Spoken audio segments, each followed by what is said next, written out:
Welcome back to the Angry Man Podcast with Jason and Greg.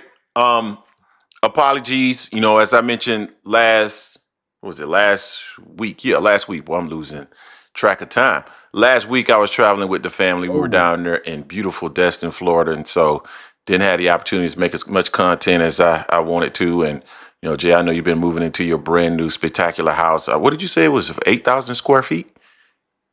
Something like Yeah, that. man, don't do that. Don't Okay, do that. okay. I know some. I want to make sure the shooters show up. But no, but in all seriousness, it's been a little bit busy over the last couple of weeks. But yeah, we're back dropping content, and we got some fresh content that I thought was really interesting, Jay. So before we get into that, though, I would like to welcome those of you who are new to the channel. This is the Angry Man Podcast, M Sports Media, where Jason and I are always dropping boxing-related content. So make sure you smash the subscribe button. And for those of you who are regular patrons, you know who we are. You know what we do. Smash that like button or the dislike button if you don't like the content. But make sure that you are engaging with the content. Now, it's getting interesting, Jay, because I can't figure out exactly why I consistently and constantly hear the name of Jaron Boots Ennis coming out of the camp of Team Crawford, particularly Bernie the boxer.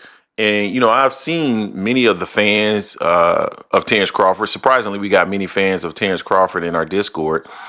And they're talking about Boots is not worth it. Boots is not this. Boots is not that. He doesn't deserve a shot at Terence Crawford, so forth and so on. And it's just created like this.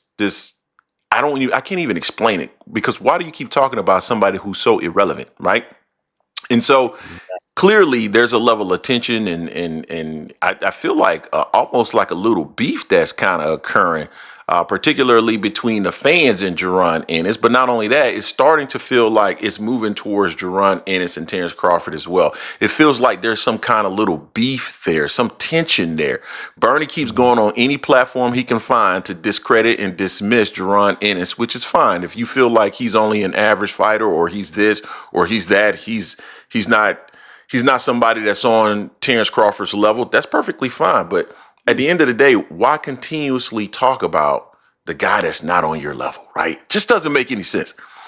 And here recently, it feels like Boots has been shooting back some, a little bit. We heard from Greg Hackett. I did a video on it last week, and I feel like, in their own unique way, as far as I'm concerned, you're starting to hear them return fire. You're starting to hear them return shots. Shout out to YSM, because, he's the platform where we're starting to see Philly, kind of return those shots. Well, Jaron Ennis just recently did a video, and there was something that was particularly interesting, kind of perked up my ears, because we know Jaron Ennis isn't the type of individual that's going to really directly, kind of speak to a fighter, right? He's getting there a little bit more, right? Called out some fighters here recently. That's what we want to see from Boots, right? But he isn't that rah-rah, I'm going to go at you. I mean, in that regard, he's very similar to Terence Crawford and Errol Spence in that regard. And they're not big trash talkers, if you will. Yeah. But this comment perked my ears up, Jay, because I'm like, man, Boots is slick this in here. It's almost like Jay-Z. You know how Jay-Z a drop, he'll sprinkle a little line in there, and it's like, hold on, that was 2-3 times. Yeah, you got to listen to it. Hold up, what? You sneak dissing. And you can frame it however you want to frame it, but you're definitely slick dissing here with Terence Crawford. And so I want to play this clip here, Jay, because what he said was so interesting and so applicable to Terence Crawford, because to a certain extent, and this is not to degrade or denigrate Terence Crawford, because he's a great champion. He gets the accolades and he deserves the accolades. But we've always said context is key. And I think Jaron Ennis is also, alluding to this context. So let me play this clip here real quick, and we want to react.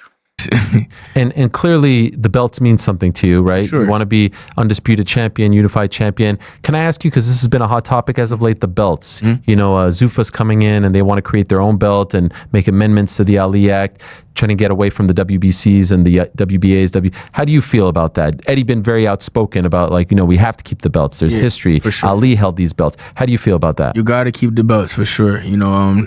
It's definitely history, and without the belts, without those certain belts, like you can't really say you have legacy and things like that. So I feel like you got to keep the belts. And yeah, They're trying to make it like UFC where they have a promotional belt. yeah, just one belt. Yeah. How do you feel about that? At first, back in the day, not back in the day, but when I was like coming up, I'm like, it should only be like 1 or 2 belts. But now like actually being in it, it's actually better because then you got something to look forward to or something to say. Like I beat this champion, that champion, that champion, that champion, all back to back. When you just fight one person and just beat him for the belt and that's it. It's kind of like corny. It make it like less fun. Right. I feel like. Woo! I don't know, man. Because I know how I am, and I process everything that I hear. And I know when I make a statement how that can sound, especially when it's tied to another fighter that we know has just won belts by allowing other people to collect the belts and then fighting one fighter to win. Jay, what's your thoughts on that? Yeah, when I heard that, I was like, wait a minute. I know how this applies. And we've said this over and over. This doesn't mean that Bud's not a great fighter because he is. He's the pound for pound best fighter right now, hands down. But there's a way you go about it. Don't have to necessarily do the heavy lifting. Let someone do most of the lifting. You just do one and done. That was, I guess you could say it's smart on his behalf because less wear and tear. You know, I know it, but he's gonna come in and say and push back. Oh no, he was frozen. No. Shut up. Stop it. Not true. But he notoriously goes his route. And that's what people have been thinking about him doing the same thing for at 160.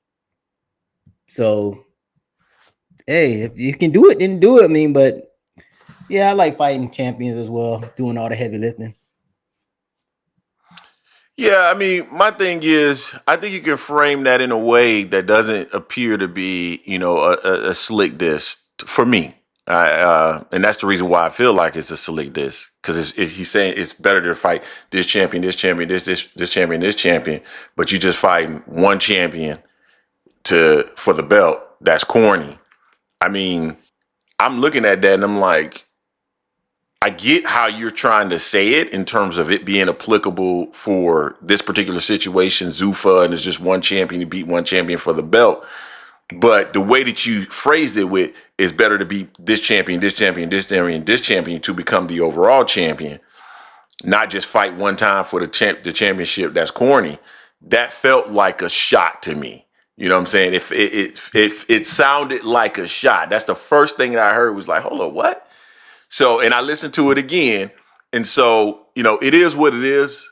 I'm sure he's going to say it wasn't, but that's just my take on it. You guys let us know what you think in the comment section. Don't forget to hate, like, comment, and subscribe. This is the Angry Man Podcast on Sports Media, and we are out.